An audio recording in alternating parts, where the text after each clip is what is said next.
ನಾನು ಕಂಡಂತೆ ನಂಗೆ ಗೊತ್ತಿರೋಂತೆ ನಾನು ತಿಳ್ಕೊಂಡಂಗಂತೆ ನಿಮಗೆ ಸಾಮಾಜಿಕ ಕಳಕಳಿ ಸ್ವಲ್ಪ ಜಾಸ್ತಿ, ಸ್ವಲ್ಪ ನಂಗೆ ಗೊತ್ತಿದ್ದಂತೆ. ಸೊ ಇದರಲ್ಲಿ ಡ್ರಗ್ಸ್ ಅಂತ ಟ್ರೇಲರ್ ಹಾಕಿದ ತಕ್ಷಣ ಡ್ರಗ್ಸ್ ಅಂತ ಬರುತ್ತೆ. ಸೊ ಇತ್ತೀಚೆಗೆ ಮಕ್ಕಳನ್ನ ಸ್ಕೂಲು ಕಳ್ಸೋಕ್ಕೋ ಅಥವಾ ಕಾಲೇಜಿಗೆ ಕಳ್ಸೋಕ್ಕೋ ಇನ್ನೆಲ್ಲೋ ಕಳ್ಸೋಕ್ಕೋ ತಂದೆ ತಾಯಿ ಹೆದರುವಂಥ ಪರಿಸ್ಥಿತಿ ನಿರ್ಮಾಣ ಆಗಿದೆ. ಸೊ ಡ್ರಗ್ಸ್ ಅಂತ ಬಂದ ತಕ್ಷಣ ನಿಮ್ಮ ತಲೆಯಲ್ಲಿ ಓಡುವಂಥ ಅಂಶಗಳೇನು ಅಂತ, ಯಾವ ರೀತಿ ನಿಮ್ಮ ಕಡೆಯಿಂದ ಯುವ ಜನತೆಗೆ ಸಲಹೆ ಕೊಡ್ತೀರಾ ನೀವು ಅಂತ ಹೇಳಿ? ಈಗ ಸಾಮಾಜಿಕ ಕಳಕಳಿ ಇರೋದ್ರಿಂದ ನಾವು ಆದಷ್ಟು ಆ ಡ್ರಗ್ಸಿಂದ ಏನೇನು ಆಗ್ಬೋದು, ಕೆಟ್ಟ ಪರಿಣಾಮ ಏನಾಗುತ್ತೆ ಅದನ್ನೆಲ್ಲನೂ ಎತ್ತಿ ತೋರಿಸಿದ್ದೀವಿ. We have made sure of that. ಇದು ಭಾಳ ಕಷ್ಟದ ಕ್ವೆಶ್ಚನ್, ಯಾಕಂದರೆ ಮಕ್ಕಳು ಅವ್ರ ಕ್ಯೂರಿಯಾಸಿಟಿಯಿಂದ ಏನೇನೋ ಟ್ರೈ ಮಾಡೋಕ್ಕೆ ಹೋಗ್ತಾರೆ.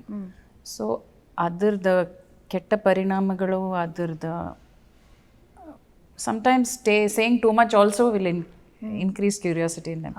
ಸೊ ಆ ಕರೆಕ್ಟ್ ಟೈಮಿಗೆ ನಾವು ಮಕ್ಕಳಿಗೆ ಯಾವ ಥರ ಹೇಳಿ ಅದರಿಂದ ನಾವು ಹೇಗೆ ಅದನ್ನು ಅವಾಯ್ಡ್ ಮಾಡಬೇಕು ಅಂತ ಆ್ಯಸ್ ಪೇರೆಂಟ್ಸ್ ಫಸ್ಟ್ ಥಿಂಗ್ ನಮಗೆ ಓಪನ್ ಕಮ್ಯುನಿಕೇಷನ್ ಇರಬೇಕು ಮಕ್ಕಳೊಟ್ಟಿಗೆ.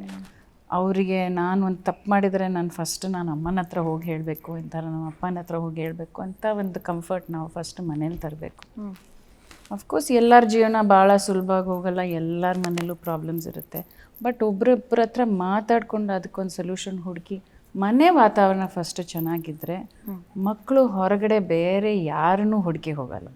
ಯಾವ ವಸ್ತುನೇ ಆಗಲಿ, ಬೇರೆ ಯಾವ ಫ್ರೆಂಡ್ಶಿಪ್ಪು ಆಗಲಿ, ಅವ್ರ ಫಸ್ಟ್ ಫ್ರೆಂಡ್ಸ್ ಇರೋದು ಮನೇಲಿ. ಅಂದರೆ ಅವ್ರಿಗೆ ಆ ಒಂದು ಕಾನ್ಫಿಡೆನ್ಸ್ ನಾವು ತಂದೆ ತಾಯಂದರಾಗಿ ನಾವು ತರಬೇಕು.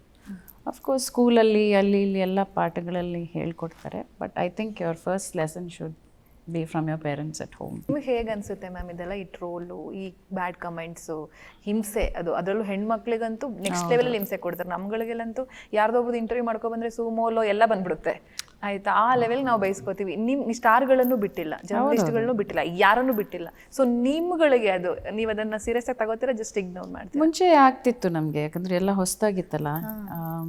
ಮತ್ತು ನನಗೂ ಸುದೀಪ್ ಅವ್ರಿಗೂ ಓಕೆ ಮಾಡ್ಬೋದು. ಮಕ್ಕಳ ಕಡೆ ಬಂದಾಗ ನಮಗೆ ಅದು ಒಂಥರ ಬೇಜಾರಾಗುತ್ತೆ. ಬಟ್ ಈಗ ನಾವು ಸಾವಿರಾರು ಜನ ಮಾತಾಡ್ತಾರೆ, ಅವರಿಗಂತೂ ಹೇಳೋಕ್ಕಾಗಲ್ಲ. ಸೊ ನಮ್ಮ ಮಕ್ಳಿಗೆ ಕೂರಿಸ್ಕೊಂಡು ನಾವು ಹೇಳೋದು, ಯಾವ ಥರ ಗಟ್ಟಿ ಇರಬೇಕು ನೀವು ಅಂದರೆ, ಸುದೀಪ್ ಅವ್ರು ಯಾವಾಗಲೂ ಹೇಳ್ತಾರೆ 100 ಜನ ಬೈಬೋದು, ಇನ್ನೊಂದು 1000 ಜನ ನಮ್ಮನ್ನು ಎಷ್ಟು ತಲೆ ಮೇಲೆ ಹೊತ್ಕೊಂಡು ನಡೀತಾ ಇದ್ದಾರೆ, ಅವ್ರ ಬಗ್ಗೆ ನಾವು ಗಮನ ಸೆಳೆಯೋಣ.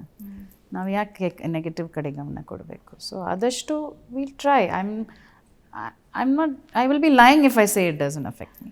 Super. It does, but ಸರಿ ಹೋಗಲಿ ಬಿಡಿ, ಏನು ಇಗ್ನೋರ್ ಮಾಡಿ, ಏನೋ ಪಾಪ ಅವನಿಗೇನೋ ಒಂದು ಸಂತೋಷ ಮಾತಾಡೋಕ್ಕೆ. Doesn't make me what he thinks I am. No.